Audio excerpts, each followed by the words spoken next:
tere! Täna räägime massimigratsioonist, massirändest. Räägime, kes nii-öelda, ma ei tea, kas oleks õige öelda, kes kasu saab, aga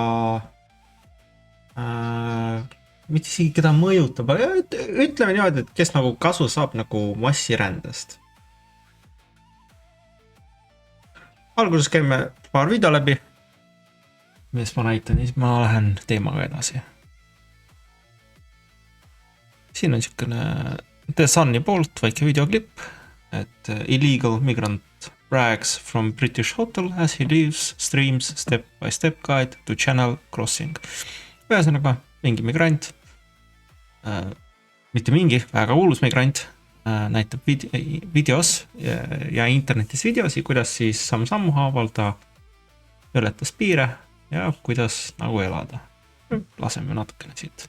Illegal migrant racked up nearly 1 million views online with a step-by-step guide to crossing the channel on a small boat. A Sun probe has uncovered a series of videos that shows the internet influencer boasting from a 4-star asylum hotel that it was his dream to come to the UK. Last night, Nigel dream. Kas مادرها کشور خوارتان هنیست مادرتان اگایم کس فروش دوستایی که میخواین بین بهترین جای است زدنی جای است بخی بیا این تو چشم تنگ نباش کسش کشورت با بیت خانیست که تقدر بخیل هستی درست زندگی که انسان وره زندگی که 4 تا رفیقت که می بگو بیا چون قدر بخیل هستی بخیل بودن با می خدا خود نیست.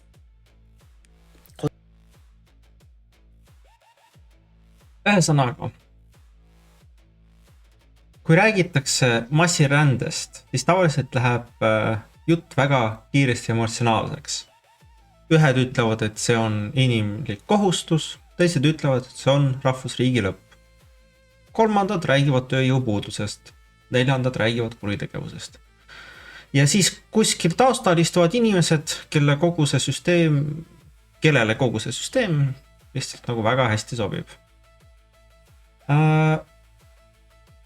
Antud videos, jah, ma näitasin videot, okei, sellest migrandist, kes näitab, kuidas mida teha, aga ta on nagu siukene hea video ja te võite ise YouTube'ist ka vaadata erinevaid videosi. Kui te inglis keelt ei valda, siis on muidugi natuke raskem. Valdate, siis on lihtne, lihtsalt otsid ja põhimõtteliselt leiate, ega see ei ole nagu keelatud materjal. Aga jah, selles videos ei taha ma teha lihtsalt nagu poolt või vastu juttu. Selleks liiga lihtne ja ausalt öeldes üsna igav, sest üks on see, et see on niisugune poliitiline teema ja siis kuna see on poliitiline teema, siis ühed ütlevad üht asja ja ei muuda oma meelt, teised ütlevad teist asja ja ei muuda meelt. Aga mind huvitab teine küsimus, kes nagu sellest kõigest tegelikult võidab majanduslikult või poliitiliselt. Mitte tingimata moraalselt, mitte tingimata ühiskondlikult, aga jah. Sest kui mingi poliitika nagu püsib aastaid, isegi kui see tekitab avalikku pahameelt, siis tasub alati küsida, kelle jaoks see töötab. Ja massirände puhul on vastus üsna lihtne. See töötab päris paljude jaoks. Lihtsalt mitte alati nende jaoks, kes arve lõpuks kinni maksavad. No muidugi, esimene nagu võite nii öelda on migrandid ise ja nende pered. Sest kõige pealt tuleb alustada kõigi inimesest. Paljud migrandid võidavad ise. Inimesed ei koli tavaliselt teise riiki sellepärast, et neil on kodus kõik suurepärane. Nad lähevad ära, sest mujal on parem palk, turvalisem elu, parem haridus, parem tervishoid või lihtsalt mingisugune tuleviku perspektiiv. Kui inimene tuleb riigist, kus palk on 300 eurot kuus ja jõuab riiki, kus on väga lihtsa tööga, kus ka väga lihtsa tööga saab mitu korda rohkem teenida, siis tema jaoks on see täiesti ratsionaalne otsus. ja see ei puuduta ainult teda ennast. Väga suur osa rahast saadetakse tagasi koju vanematele, lastele, sugulastele. Rahaülekanded on paljude riikide jaoks tohutu majanduslik tugi. Nii et jah, rändest võidavad sageli migrandid ise ja nende perekonnad. See ei tähenda, et kogu süsteem oleks automaatselt hea. See tähendab lihtsalt, et inimese tasandil on motivatsioon täiesti arusaadav. Kui sina elaksid riigis, kus tulevik on kinni, palk on väike ja riik ei tööta, siis sa ei peaks end eriti suureks geopoliitiliseks mõtlejaks, et aru saada, võib-olla oleks mõistlik mujale minna. Näiteks Euroopa enda sees. Moldoval on meeletu probleem, et kõik noored kolivad ära. Nad lähevad Saksamaale, Prantsusmaale, kus on nagu mingi 3-4 korda suurem palk, isegi kui nad teevad mingisugused lihttöid. Noh, Ukrainas, aga Rumeenias on sama teema. Bulgaarias on sama teema. Põhimõtteliselt kõikidel nende paljudel riikidel on Euroopas tegelikult selline huvitav probleem, et nad kõik lähevad Saksamaale, Prantsusmaale või siis edasi Inglismaale või Ameerikasse, sest inimesed otsivad paremat elu. Mis on täiesti normaalne. Aga jah, räägime järgmistest võitjatest. No, päritoluriigid, kus need lahkuvad. Et esmapilgul võiks arvata, et need riigid ainult kaotavad. Ja osaliselt see nii ongi. Kui noored, töökad ja haritud inimesed lähevad ära, siis kaotab riik tööjõudu, maksumaksjaid ja tulevasi spetsialiste. Aga pilt ei ole nii lihtne. Paljudele päritoluriikidele on välismaal töötavate inimeste rahaülekanded väga oluline sissetulekuallikas. Mõnel juhul on see stabiilsem kui välisinvesteeringud või arenguabi.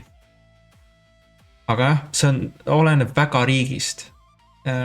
Euroopa riikides see ei ole nii suur pluss, sest siin tekivad teistsugused kultuurilised erinevused. Tekib ka erinevus see, et kui sa sealt Rumeeniast, Bulgaariast, Moldovast ära läksid, kui suur pere sul alles jäi, kas üldse jäi pere alles. Sest kui sa nagu Euroopa sees kogu perega ära lähed, siis sa ei too mingit rahalist kasu oma riigile tagasi. Aga see mudel näiteks töötab kolmandate riikide puhul. Ja see loob kummalise olukorra. Riik võib ametlikult öelda, et ta tahab oma inimesi tagasi. Aga samal ajal tuleb välismaalt raha, mis aitab peredel nagu toime tulla. Vähendab sisemist sotsiaalset survet ja toob riiki nii-öelda valuutat. Teisisõnu, kui kodumaalt pole piisavalt töökohti, siis on poliitiliselt mugav, kui osa rahvast läheb mujale tööle ja saadab raha koju. See ei ole nagu muidugi väga rahvuslik või ilus mudel, aga see on üks mudel. Kolmandaks võitjaks on tööandjad. Ja nüüd me jõuame ühe kõige olulisema grupini. Kui rändest räägitakse avalikult, siis kasutatakse tihti ilusaid sõnu. Mitmekesisus, avatus, solidaarsus, rahvusvaheline kogemus. Aga väga tihti on kõige lihtsam põhjus hoopis teine. Keegi peab töö ära tegema ja võimalikult odavamalt. Sisserändajad töötavad sageli sektorites, kus palk on madal, töö raske ja kohalikud inimesed ei taha seda enam teha. Või tahavad teha, aga kõrgema palga eest. Nagu põllumajandus, ehitus, hotellid, restoran, hooldusteenused, laod, toidutööstus, koristus, transport. Te olete ise näinud erinevaid reklaame. Ei teaks Eestis ka võib-olla, aga põhimõtteliselt ma vahel vaatan neid Eurese tööreklaame. või isegi CV-st reklaame, kus on siis CV-s, okei, CV pole vaja öelda, Eureses, kus on sellised reklaamid, kus otsitakse näiteks Saksamaale Poola põllumajandussektorisse töötajaid, kes ja nõudeks on see, et nad räägiksid rumeenia või bulgaaria keelt ainult. Puutub mingisugune nõue või vajadus nagu kohaliku keele vastu. Ja noh, see on niisugune üks nii-öelda väga huvitav asi, et huvitav milleks? Väga lihtne, kui sa kohalikku keelt ei tea, siis sul on palju raskem minna mingisuguste ametiasutuste poole ja öelda, või politseisse ja öelda, et jou, mul on selline probleem. Ma tulin siia tööle, mul pass võeti ära, mulle makstakse 10 eurot kuus ja ma ei saa kuskile minna, midagi teha. Ma töötan iga päev 12 tundi või rohkem. Ja noh, see on nii-öelda üks nii-öelda ebameeldivaid tõdesi, millest väga palju inimesi ei soovi mõelda ega rääkida. Aga kui nagu tööandjal on valida, kas maksta rohkem, parandada töötingumisi või tuua juurde inimesi, kes on valmis töötama väiksema palga ja kehvemate tingimustega, siis ei pea olema majandusprofessor, et arvata, mida suur osa ettevõtetest eelistab. Siin tulebki mängu see ebamugav osa. Avalikult võib ettevõtja rääkida tööjõupuudusest ja see võibki olla tõsi. Aga tööjõupuudus tähendab turumajanduses tavaliselt seda, et palgad peaksid tõusma. Kui palk ei tõuse, vaid tuuaks juurde odavamat tööjõudu, siis ei ole see lihtsalt tööjõupuuduse lahendamine. See on ka palgasurve kontrollimine. Ehk siis migratsioon võib olla ettevõtjale väga kasulik, sest see hoiab tööjõuturu paindlikuna ja tööjõukulud madalamale. See ei tähenda, et iga ettevõte oleks kuri, ei ole. Mõnel juhul on neil päriselt, ei ole ühte inimest võtta. Aga noh, majanduslik stiimul on selge. Kui sul on seal supermarket, toidupood, hotell, tehas või koristusfirma, siis sa ei pruugi väga innukalt toetada poliitikat, mis vähendaks odava tööjõu pakkumist. Vähemalt mitte siis, kui sa just ise neid nagu palkasi välja maksad. Ja sisuliselt noh, see on mõneti ka riigi ülesanne seda asja kontrollida. Aga läheme edasi. 4. võitja on sisuliselt vananevad heaoluriigid. Siis on veel nagu konkreetselt nagu Euroopa riigid vananevad, sündimus on madal, pensionäre on järjest rohkem, töötavaid inimesi on suhteliselt vähe. Ja sellises olukorras on poliitikul lausa laual nagu väga palju ebamugavaid valikuid. Kas tõsta makse, kellelegi ei meeldi see. Tõsta pensioni iga, prantslased kogu aeg mässavad, protestivad. Kärpida teenuseid, suurendada tootlikkust või tuua juurde tööealisi inimesi. Ja viimane variant on poliitiliselt tihti kõige lihtsam, vähemalt lühiajaliselt.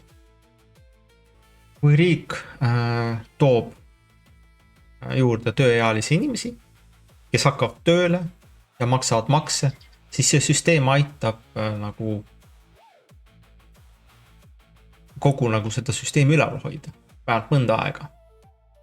See on põhjus, miks paljud majandusasutused ja tööandjate organisatsioonid räägivad migratsioonist mitte kultuurilise, vaid demograafilise ja majandusliku tööriistana. Probleem on selles, et see töötab ainult siis, kui inimesed päriselt tööle lähevad. Lõimuvad, õpivad keele, nende lapsed saavad kohaliku hariduse ja süsteem ei muutu nii-öelda paralleelühiskondade konde tootvaiks masinaks.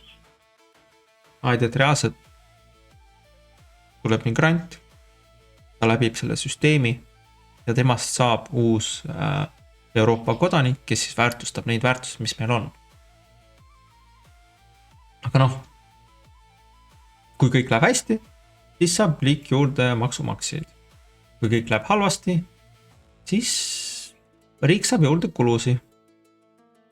Ja nagu tavaliselt, kasu on tihti erasektoris või riigieelarve üldnumbris, aga kulud maanduvad väga konkreetselt kohalike omavalitsuste, koolide, haiglate ja elurajoonide peale.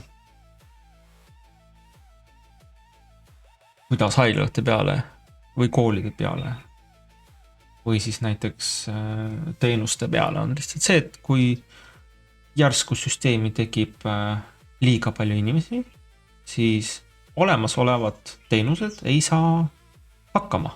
Ja siis tekib olukord, kus sa näiteks tahad minna arsti juurde ja tavalise nii-öelda kuuajalise ootejärjekorra saab nii-öelda 6 kuud või isegi rohkem, sest antud nii-öelda teenused, mis meil on olemas, nad ei ole võimelised haldama seda suurt kogus inimesi. Oleme edasi. 5. võitja oleks poliitikud. Et noh, poliitikud ei ole ainult ideoloogid. Mõnikord muidugi on, aga väga tihti on poliitik lihtsalt inimene, kellel on töökoht. Lihtsalt väga hea töökoht. Tal on palk, hüved, staatus, ligipääs, kontaktid, mõjuvõim, reisid, komisjonid, nõunikud, tutvused. See on nagu kõik väga reaalsed hüved, mida poliitik omab. Ja kui sa oled poliitik, siis sinu esimene huvi on tavaliselt võimule jääda. Ja siin muutub ränne poliitiliseks varaks. Esiteks võib rändes tekkida uus valijaskond. Mitte kohe ja mitte alati. Esimese põlvkonna sisserändatel ei pruugi olla kodakondsust ega hääleõigust. Aga aja jooksul võivad nende lapsed ja kogukonnad muutuda poliitiliseks jõuks. Ja eriti arvestades seda, et kui need kultuurilised väärtused, mis on nendel inimestel, siis nad ei oota 30-40 aastat, enne kui nad hakkavad lapsi tegema. Vaid üpris kohe ja üpris kiiresti. Või siis toovad nii-öelda erinevad nende, issand jumal, toovad erinevad programmidega oma nii-öelda pereriiki tagasi. Aga siis lihtsalt lapsi tegema. Aga jah, läheme edasi.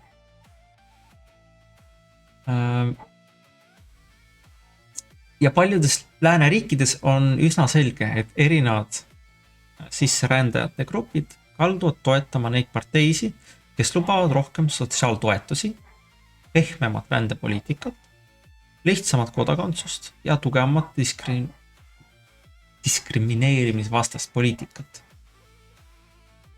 See ei tähenda, et kõik migrandid hääletavad ühtemoodi. Loomulikult mitte. Aga poliitika ei tööta absoluutides. Poliitika töötab protsentides. Kui mingi grupp kaldub 60-70% ulatuses toetama üht poliitilist suunda, siis valimisstrateegidel on juba üsna nii-öelda lihtne aru saada, mida edasi teha. Teiseks annab massiränne poliitikule võimaluse oma vastaseid moraalselt raamida. Kui keegi kritiseerib rändepoliitikat, saab teda üsna kiiresti nimetada külmaks, sallimatuks, populistlikuks või millegiks hullemaks, rassistiks ja nii edasi. Ja sellega ei pea enam tingimata sisulist, selle inimesega ei pea siis rohkem nagu sisulist mingit vaidlust pidama. Saab vaielda inimese moraalse kvaliteedi üle. Ja see on poliitiliselt väga mugav. Kolmandaks loob ränne põhjenduse uutele seadustele, uutele programmidele ja uuele kontrollile.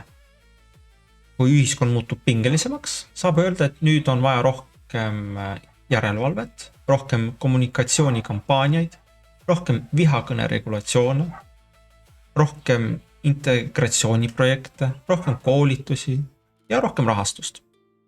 Ja loomulikult on igale uuele probleemile vaja uut eelarve rida. Väga harva tuleb keegi riigisektorist ütlema, teate, meil on probleem lahendatud, palun võtke meie raha vähemaks. Millegi pärast seda imet väga tihti ei juhtu. Järgmised võitjad, bürokraadid.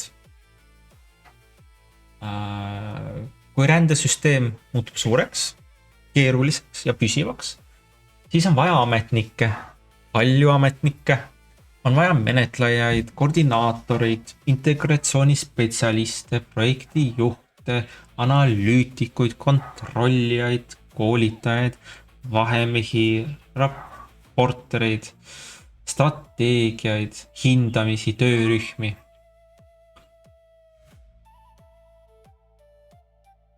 Ja mida keerulisem probleem, seda lihtsam on öelda, et süsteem vajab rohkem ressursse. Bürokraatia ei pea isegi olema pahatahtlik. Ta lihtsalt töötab oma loogika järgi. Kui ametkonna ülesanded kasvavad, siis kasvab eelarve. Kui eelarve kasvab, siis kasvab mõju. Kui mõju kasvab, siis on järjest rohkem inimesi, kelle töökoht sõltub sellest, et probleem ei kaoks. See ei tähenda, et ametnikud tahavad halba. Enamik ilmselt ei taha.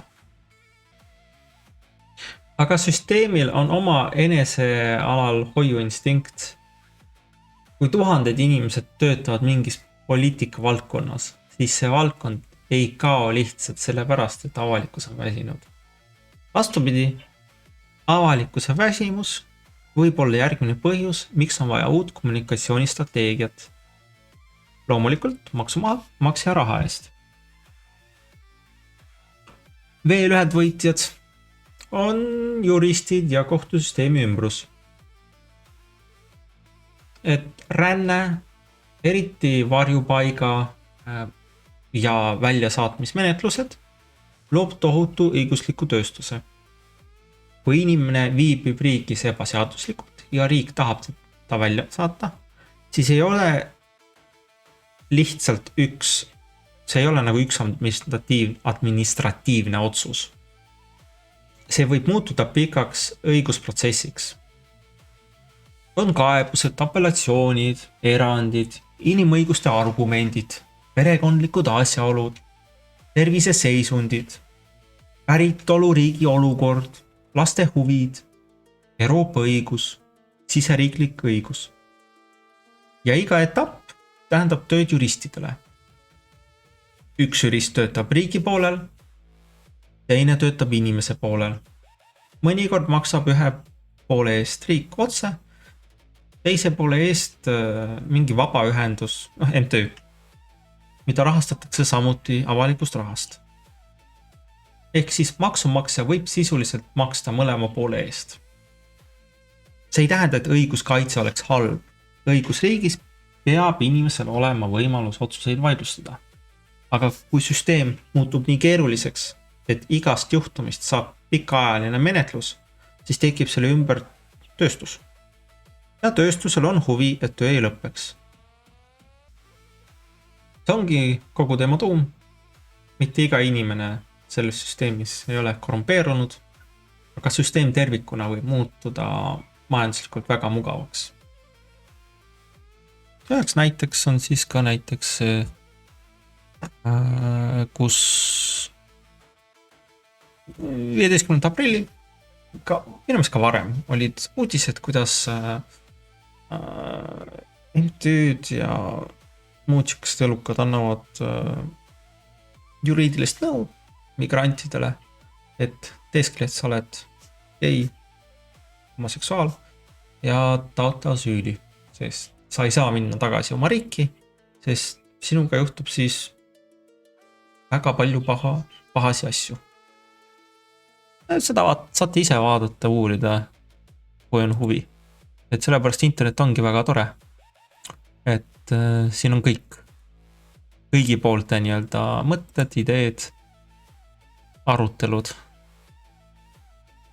Ja nii-öelda ei ole selline olukord enam, kus sa ainult telekast näed ühte poolt, vaid sa näed kõike. Aga jah. Ja noh, olemegi järgmise võti juures ongi siis need MTÜ'd ja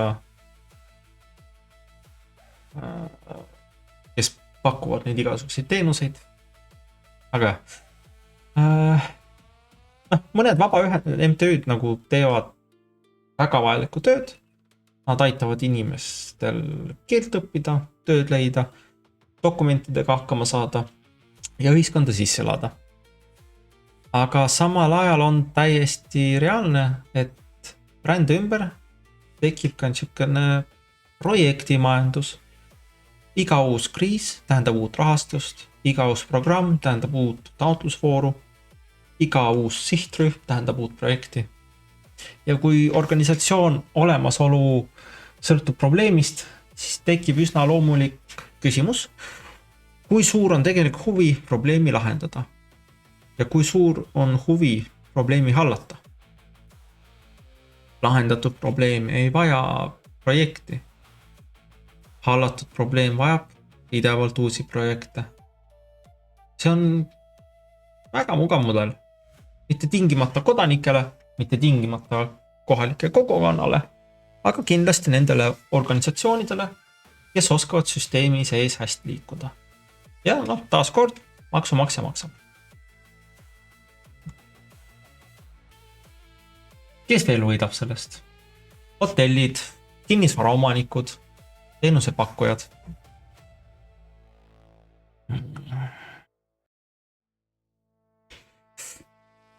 Siis on nagu, kui riik peab kiiresti majutama suurel hulgal inimesi, siis vajab ta otse loomulikult ruumi. Kui turul on hotellid, hostelid, ühiselamud või muud pinnad, mis muidu seisaksid pool tühjana, siis riiklik leping võib olla väga hea äri.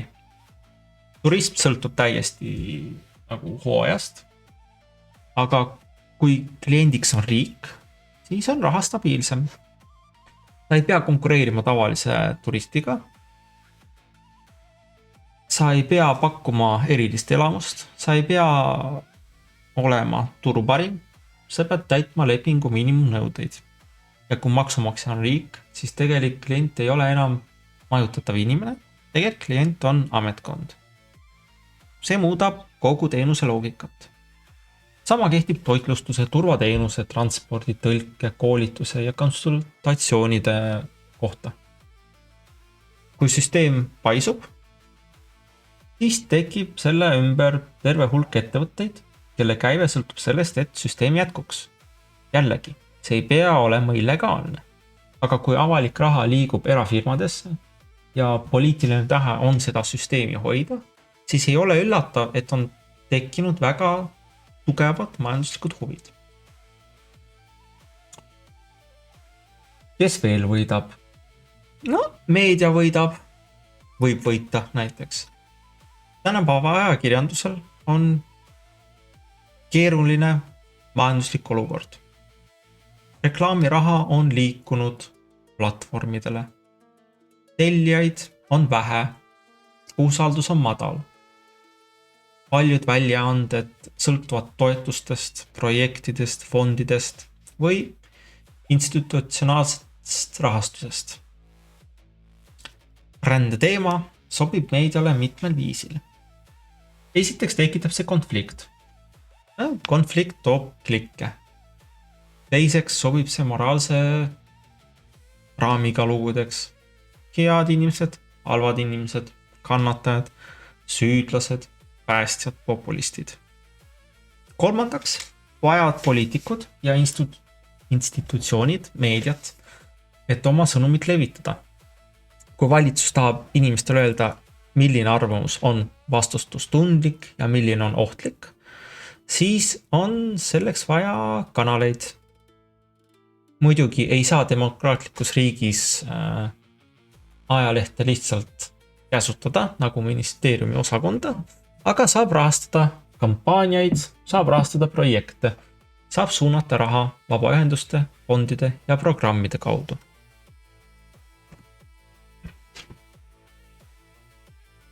Teeme siin väikse klipi veel, mis ma näitan. This is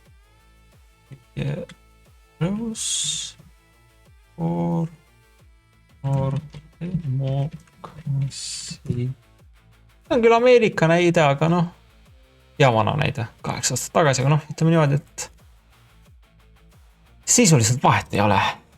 And I'm Ryan Wolf. Our greatest responsibility is to serve our Treasure Valley communities, the El Paso, Las Cruces communities, Eastern Iowa communities, Mid-Michigan communities. We are extremely proud of the quality, balanced journalism that CBS 4 News produces.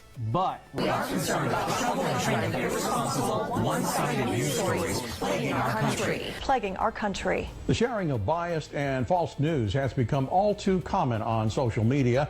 More alarming, some media outlets publish these same fake stories without checking facts first. The sharing of biased and False news has become all too common on social media. More alarming, some media outlets publish these same fake stories without checking facts first. Unfortunately, some members of the media use their platforms to push their own personal bias and agenda to control exactly what people think. And this is extremely dangerous to our democracy. this is extremely dangerous to our democracy. Ma arvan, sellest piisab küll. Ühesõnaga jah.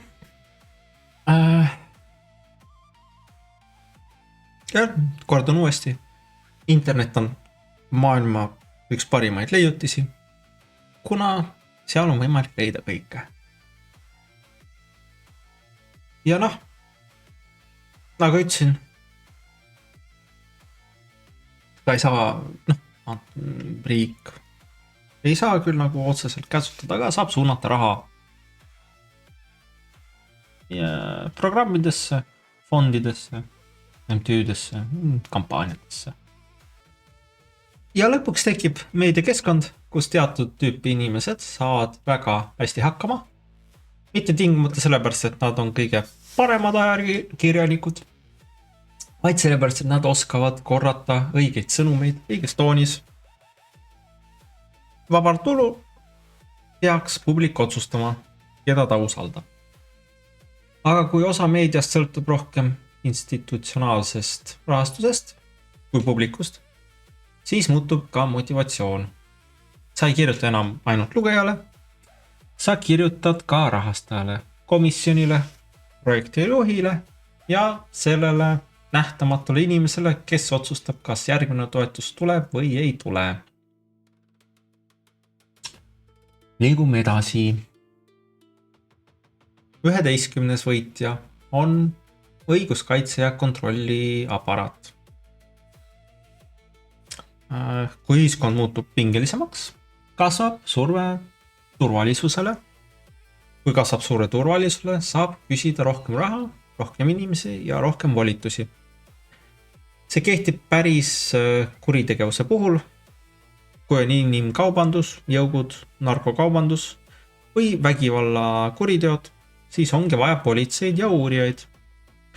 Aga paralleelselt võib kasvada ka palju mugavam kontrollivaldkond.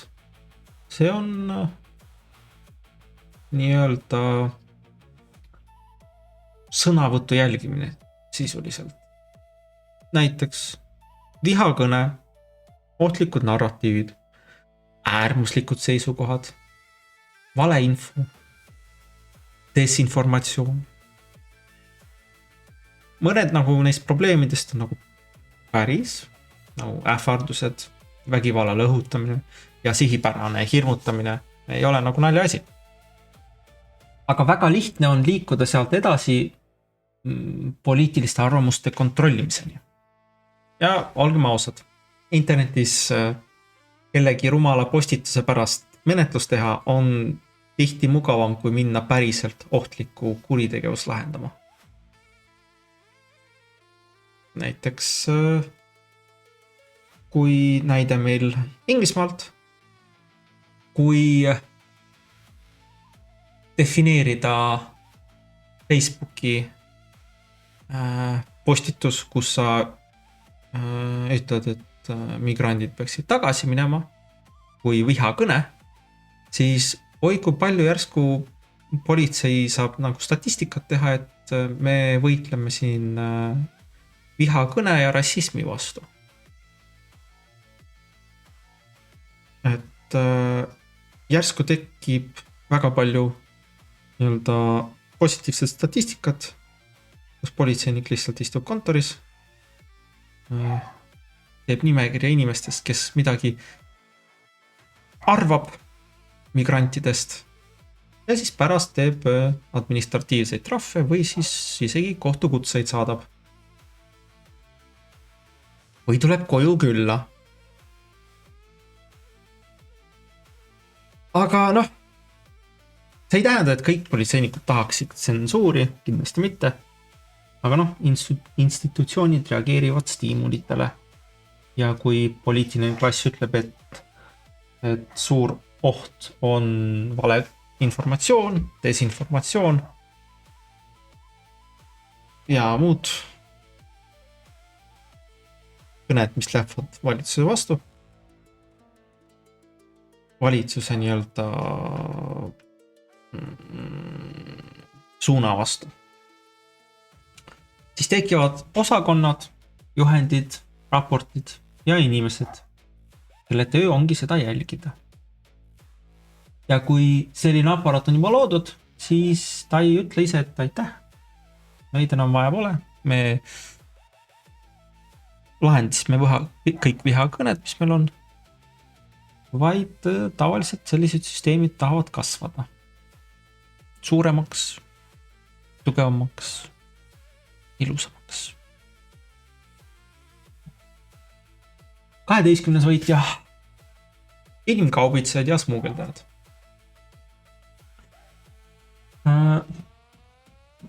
Rände kõige tumedam majanduslik pool on kuritegelik. Kui inimestel on tugev soov liikuda, aga seaduslikud teed on piiratud, siis tekib must turg. Smuugeldajad, võltsdokumendide tegijad, inimkaubitsejad,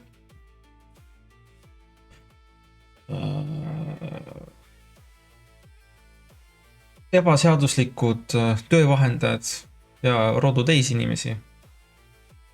Ja need inimesed teenivad raha lootuse, hirmu ja meelehite pealt. Ja mida segasem on süsteem, seda rohkem ruumi on vahendajatele. See on üks põhjus, miks rändepoliitika ei saa olla ainult moraalne loosung. Kui riik ei kontrolli protsessi, siis kontrollivad seda teised. Ja need teised ei kirjuta strateegiadokumente lõimumisest ega inimväärikusest. Nad küsivad lihtsalt sularaha. Aga lõpuks siis joomegi kõige olulisema küsimuseni, kui nii paljud võidavad, siis kes maksab? Vastus on, väga sageli maksavad need, kellel on kõige vähem poliitilist jõudu. Kohalikud omavalitsused, koolid, haiglad, madalama sissetulekuga elanikud, üüriturul konkureerivad noored pered, töölised, kelle palgasurve väheneb. Linnaosad, kuhu uus elanikkond koondub, õpetajad, kes peavad hakkama saama väga erineva keeletaustaga klassidega, politseinikud, kes päriselt tänaval töötavad. Mitte need, kes arvuti taga istuvad. Vihakõne postitusi nii-öelda raporteerivad. Ja noh, muidugi maksumaksjad üldiselt. Kui ränne on hästi juhitud, võib sellest olla majandusliku kasu. Kui ränne on halvasti juhitud, siis kasu privatiseeritakse ja kulud sotsialiseeritakse. Tööandja saab odavama tööjõu, hotell saab lepingu, jurist saab juhtumi MTÜ saab projekti, poliitik saab moraalse loosungi. Aga kohalik kool saab klassi, kus osa lapsi ei räägi kohalikku keelt. Kohalik elanik saab kõrgema üüri, madalapalgaline töötaja saab rohkem konkurentsi ja maksumaksja saab arve. Ja see ongi massirände majandusliku loogika kõige ebamugavam osa. Avalikult räägitakse inimlikkusest, avatusest ja vajadusest. Kulisside taga liigub aga raha, mõju ja institutsionaalne omakasu. Ja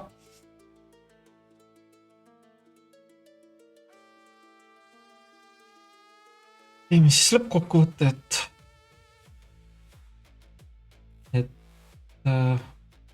massirändest võivad võita nagu väga erinevad inimesed.